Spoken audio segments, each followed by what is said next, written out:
What a nice man.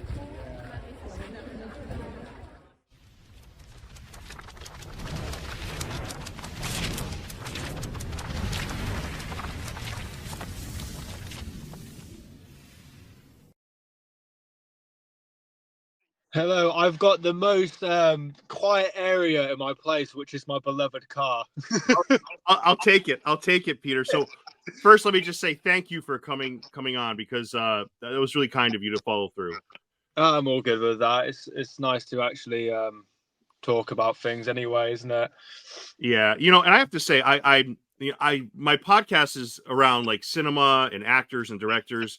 There's like a handful of people I've gotten that are outside of that realm. Like you're one of those people whose story is just mind blowing. And it's funny because Peter, I never go on TikTok. And then like 2 years ago, I said, you know what? Let me try it.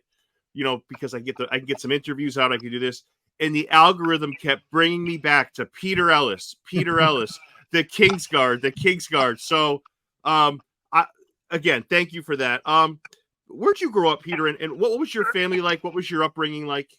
My upbringing was really good. So I grew up in about Whitney near Oxford in England. My upbringing was brilliant. You know, I amazing parents who were always there for me. Personally, I mean, I was adopted from the age of 4, so I used to go through foster care at that time. But apart from that, I never had any hardships. So, you know, I just had practically the best life I could be given from anyone, really. Yeah. And you sound like somebody that's held to his roots, right? You sound like somebody that has remembered the kindness of others. That you strike me as that type of person. Well, I'd like to think I can be quite kind. I mean, yeah. I've always been kind. I always say to all my friends anyway, don't take kindness as my weakness. But I am quite kind, and I always disobey things to do the right. Peter, what do you think it is about you that, like, so your videos on Instagram or TikTok or where YouTube, wherever, people tend to gravitate to you, and maybe this is a hard question for you to answer, but what do you think it is about your work with the Kingsguard that people just absolutely love? I think it's because I would answer it as they probably saw someone they could relate to. You know, it's not just another one of those average soldiers who's just there to do the job. You know, I've always said to people, I join because I'm not serving the government per se. I'm serving the people who are around me. Right.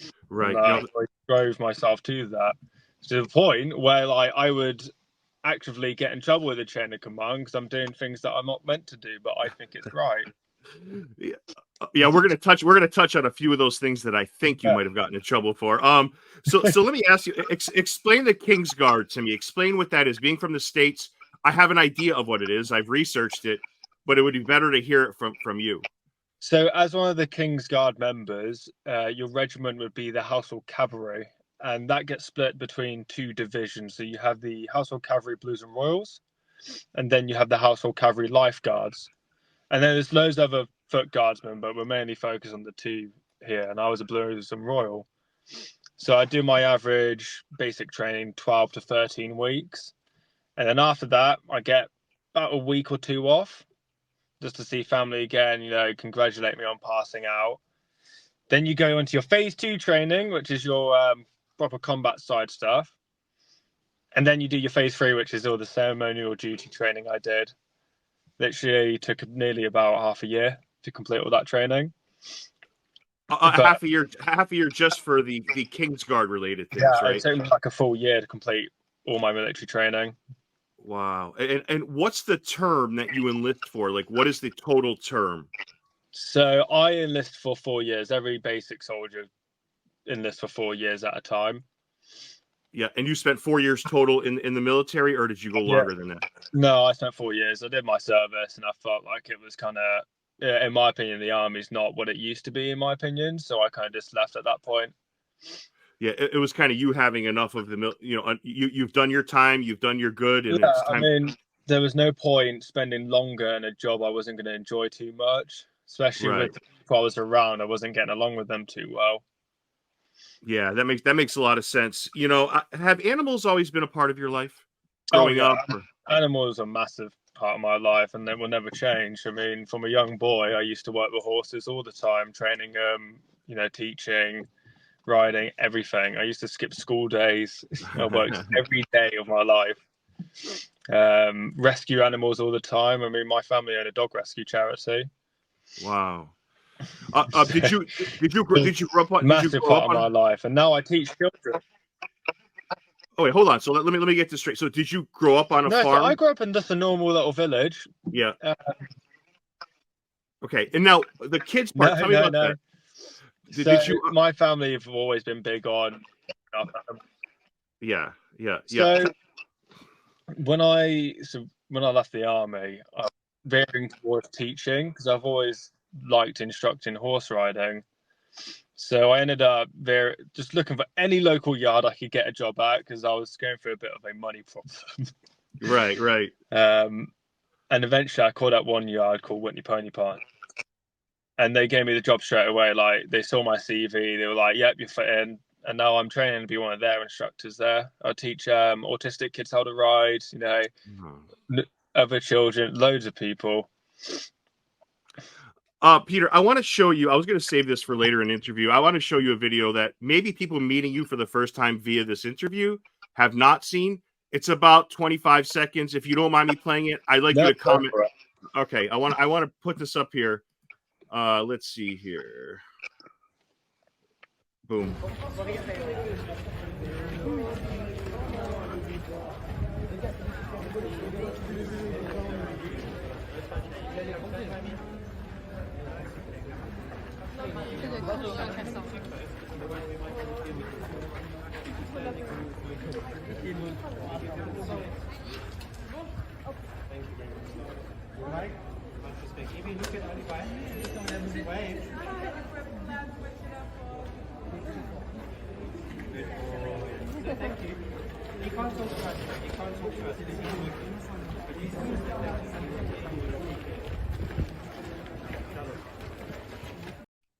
Peter, there are very few times where another grown man has brought me to tears. I will tell you that is one time.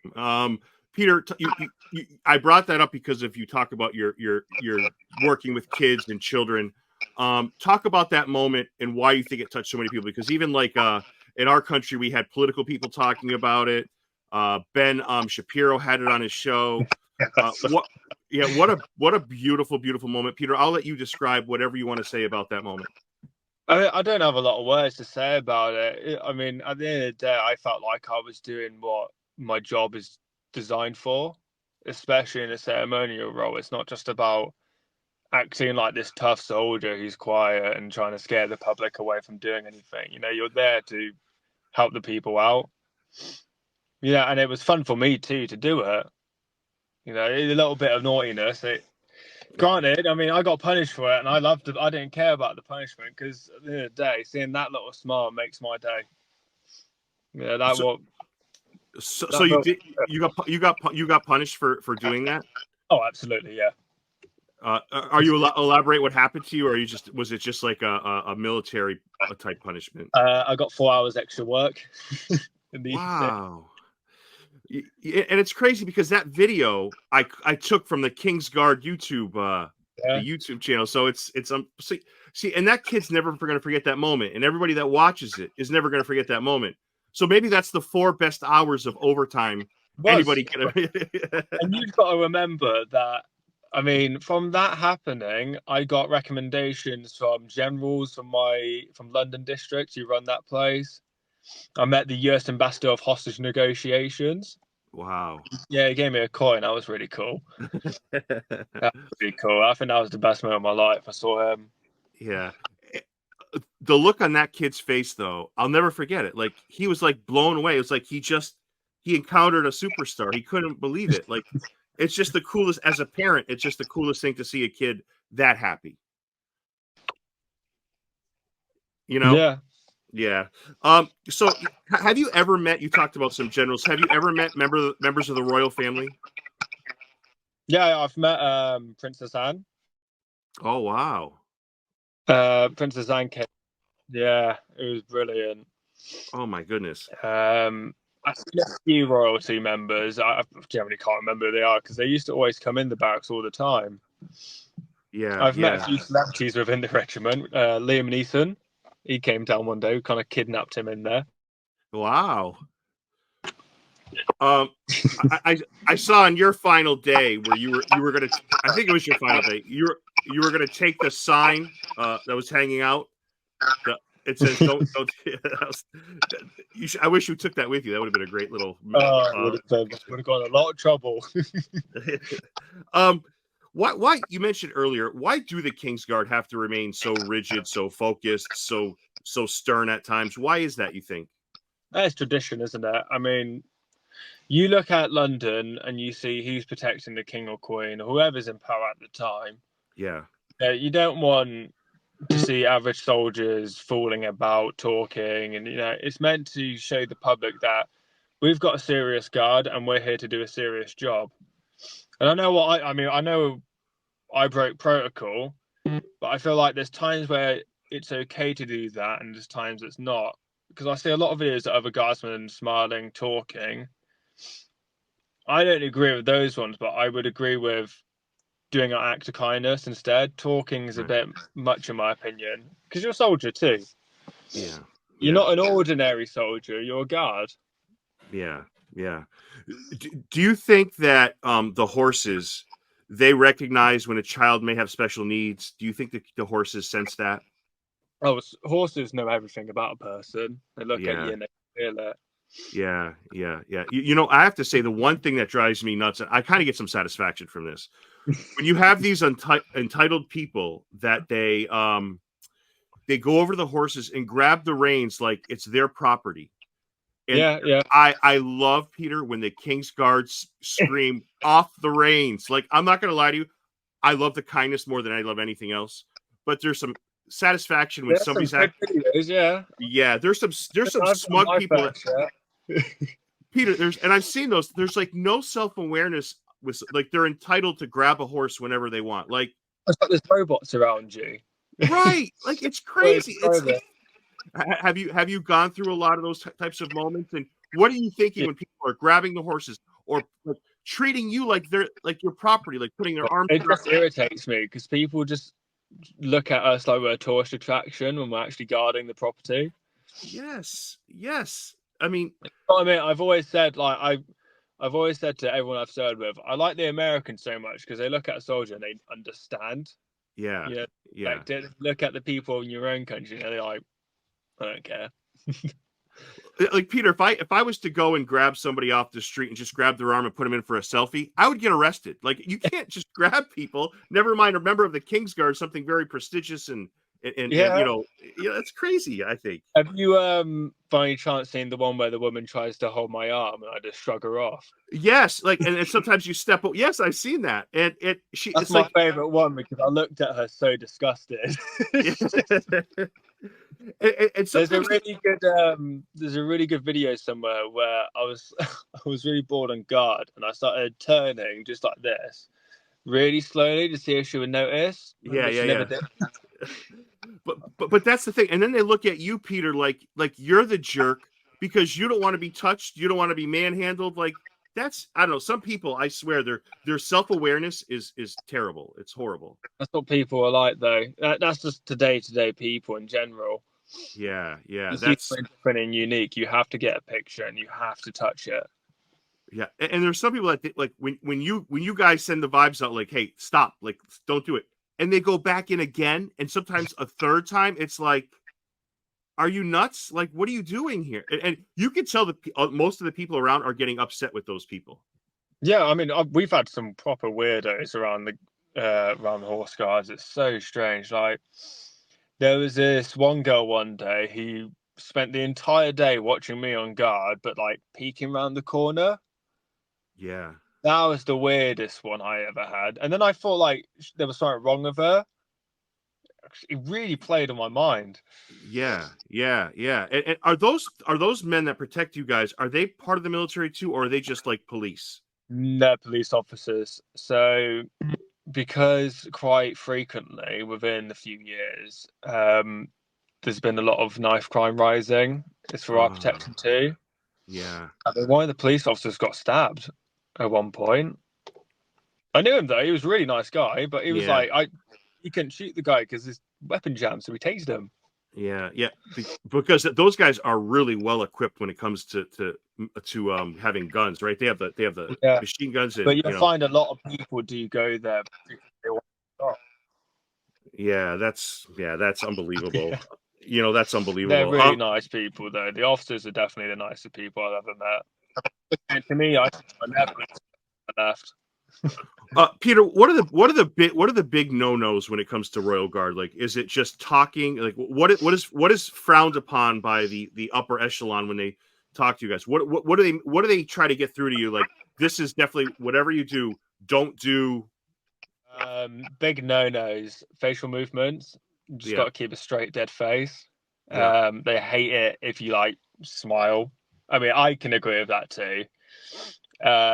Sudden movements that aren't to do with your drill, and a really talking to Yeah, people is very frowned upon. yeah, yeah. And I'll tell you the one. And the biggest one, how clean your kit is. If it's not like highly clean, like you can't see your face in your boots, that's so frowned on. Yeah, is that helmet? I used to get so punished all the time because I just couldn't understand how to get my boots so clean. Yeah, Yeah. Is that I used to get up, spend all evening doing my boots work the next day. Yeah, yeah. Literally worked into the next day doing my boots just to get Wow. trashed the next day. Wow.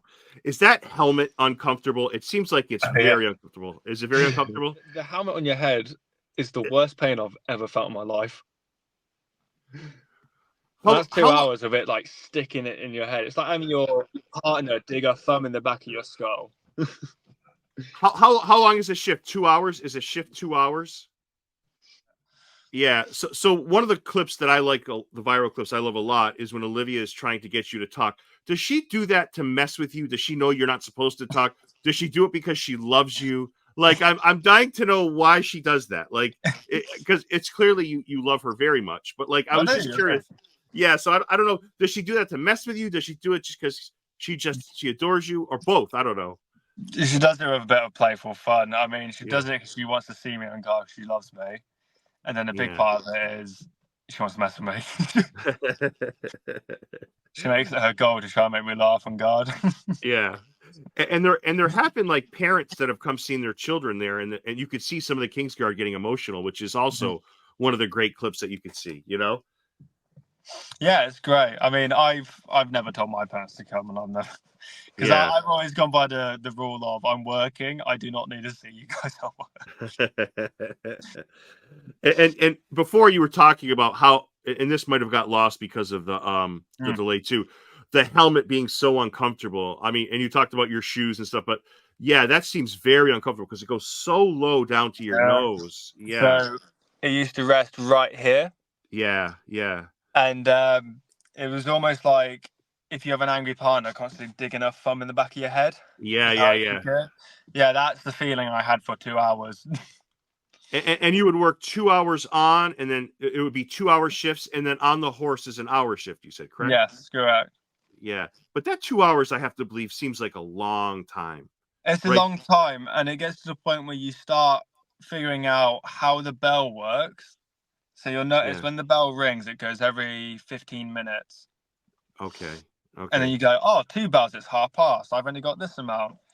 And then it kind of becomes a game of waiting for how many bells go till you can go back inside. Because when you don't finish your duty, you go straight back to work inside, looking after the horses. I mean, your legs are aching, your back hurts, your head hurts. and you're being slaved away to do everything else. Yeah, yeah. What are the only instances in when you're supposed to hit that alarm to get help? When would you do so? If it's like an emergency, Yeah, that someone's coming to attack me, I need to hit that alarm and then do something about it. If I see someone on the floor and I can see it's a medical emergency, I need to hit the alarm and someone will come out straight away. yeah, yeah. Because I'm not technically meant to leave my post. Right, right. And there's people that like they think, oh, the horses, that they feel bad for the horses, but I feel like those horses standing for an hour is within their capabilities, like no problem, right? I do. I mean, I have mixed opinions about how we keep our horses. Yeah. As in terms that horse guards, I think they get treated quite well at horse guards. But as in terms of barracks, I don't think we should have that many horses. Yeah, yeah. And those horses, I can't believe, are very cheap. Like those are beautiful horses. Like those horses are stunning to look at. Quite awful. Yeah, yeah. Just a few more questions, and thank you for all this time, Peter.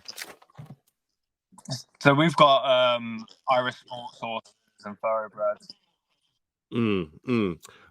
So let me ask you this. What is the craziest thing that's happened to you on the King's Guard that maybe didn't get recorded on video that maybe people haven't seen yet? The thing that like sticks with you? Well, that's a difficult question. I'd say the craziest one I ever had was when we had a bomb threat at Horse Guards. Now, it doesn't seem like this cool incident that ever got recorded, but it was pretty crazy because they took in the people who were on the horses back in, and they left the foot guards out. And I was on duty at this point, and I was just stood there like, hold on, why am I not going inside? Yeah. When there's a bomb threat. And then one of my higher ups comes out and says, Trooper Ellis, just be on the lookout for a terrorist. And I'm like, what? Stood him with a sword. What am I going to do? Oh my God. That was a cool one. How often do you go back? How often do you go back to visit? Well, my girlfriend lives in London, so quite frequently. Yeah. I try to stay away from horse guards now, so I don't get bombarded by people. But a few live streamers are my friends. I mean, have you heard of London City Walks? Yes. Yeah, London City Walks is a really good friend of mine. He's been there for practically half of my ceremonial duty career. He's really nice. Yeah. And he's been there for most of me and my partner's relationship. Yeah. He's a very good friend. I just think it's amazing, and I'm sure you feel the same way, the effect that your career and your life has had on other people. I mean, I just think people are good at sensing good in others, and I think that explains the large following you have, the mass appeal you have. Does it ever get overwhelming for you, Peter? Yeah, the only time it gets overwhelming is when I have fake accounts trying to leech on people's credit cards.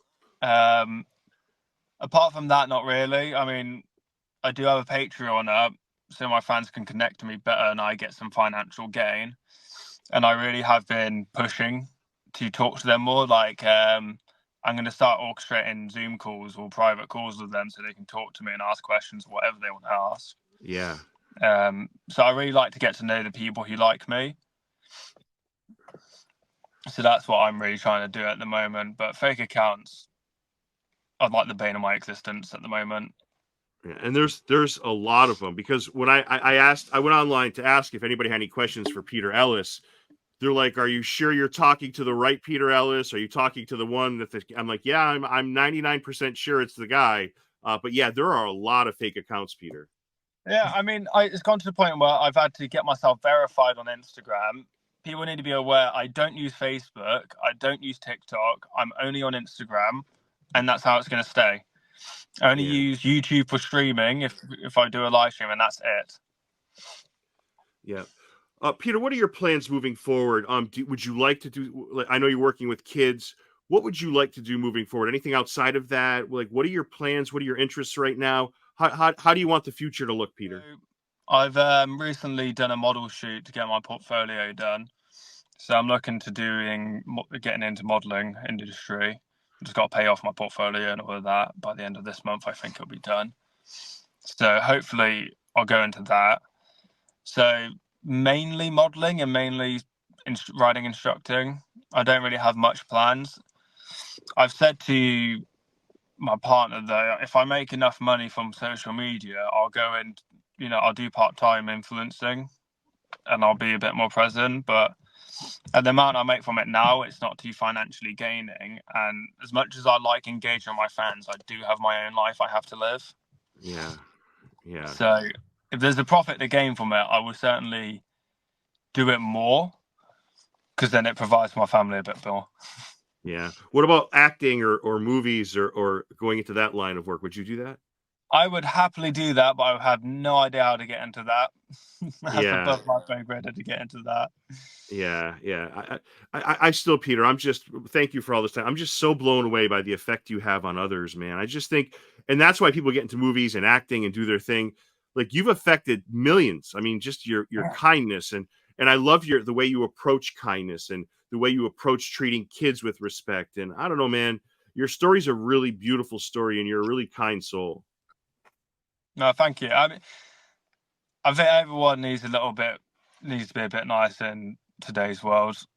We don't live in a bad society anymore. We need to be a bit more there for everyone. That's all I can say about it. Is there anything you really miss about the Kingsguard? Yeah, my horse. My horse by far. Yeah. My horse and my sword. You can't take they don't give you the sword when you leave the military? No. Ah, man, that's a bummer. Could you ever go back to see the horse, or you're not allowed because you're not in the active military? I could because I'm a veteran, so if I wanted to, but I don't really get along with the people anymore. Yeah. So it's best to just move on. Yeah, it's really cool though to see like the older veterans, like men that are really old, to come back. They're in a wheelchair and they show when they were the Kingsguard. Those are some of the cool viral clips too. There's some great people, and I think everyone should respect their veterans a lot.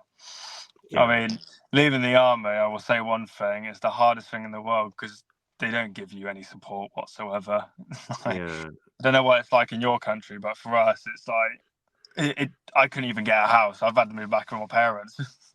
Yeah, we struggle with it in the States. We treat people that probably shouldn't get the treatment that veterans should get. Like, so a lot of people don't like Trump, and I'm not going to get political, but one of the things he did that was really great was he put a focus on veterans. Oh yeah. Yeah. So, I think if someone's going to serve, they should have a bit more there for them. Yeah, and that's one of the things that just Peter, I can't thank you enough for all this time. You're really a good dude. And my last thing, I want to end with this. So on your Instagram, how many horses of your own do you have, like, right now? Because I always see pictures with you and there's a horse. How many do you have total? What's the animal population look like where you live right now? So I don't own any ponies at the moment. I'm looking at getting one when I have a bit more money to spend. Yeah. But I currently look after my boss's horses, and she has about 14 now. So significantly less amount of number that I used to deal with. Dog-wise, we've got about 14, 13 now at my aunt's house, 4 dogs at my house. I'm currently dog-sitting one now. That's great. All rescues. Only rescue in my family. Peter, I hope you come back on down the road. You're a good human being, and I think your future is extremely bright. And thank you for this, and thank you for being a good person and all of our interactions. Thank you for that. No, I could thank you more. I've really enjoyed the opportunity just to talk. Kingsguard. These are the folks with the funny hats who stand outside of Buckingham Palace. They're not supposed to move, right? They're statue-like. If you go and you visit Buckingham Palace, they just stand there. And now there is a video of Mike Van Earp, who's 50, and a youngster posing for a photo. It's caused a stir because it is, again, their job to basically stand there absolutely still. But footage shows how there is a member of the guard who moved closer to Mike and a boy trying to get a photo to remember their trip to the Horse Guards parade. Here's what the video looked like.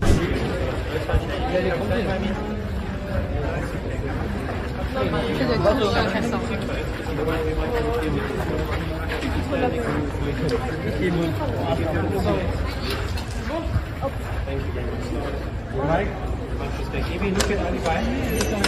So the reason he did that, you can't see the kid's face in here. The kid has Down syndrome. So because the kid has Down syndrome, he was standing too far away and he's a little scared. And so the guy moved just a little bit closer so that he could be in the photo, and then he moved back to his place.